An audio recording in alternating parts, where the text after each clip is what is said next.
Hello everyone and welcome to Valinko's channel. In today's video, I will guide you through troubleshooting common Bluetooth headphone issues in Windows 11. And now let's get started.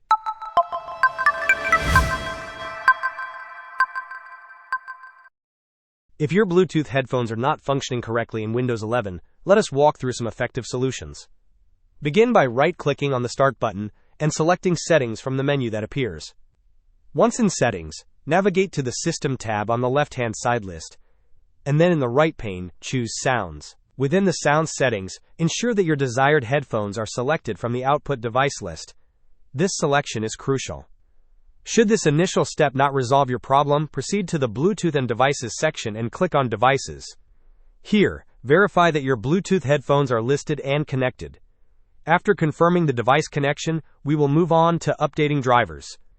Search for Device Manager in the Windows search bar and open it. In the Device Manager window, expand the Audio Inputs and Outputs section. Locate your Bluetooth headphones within this list, right-click on them and select the option to update drivers. Hope this was helpful. Don't forget to like and subscribe if you enjoyed. As always, thanks for watching, and I will see you in the next video.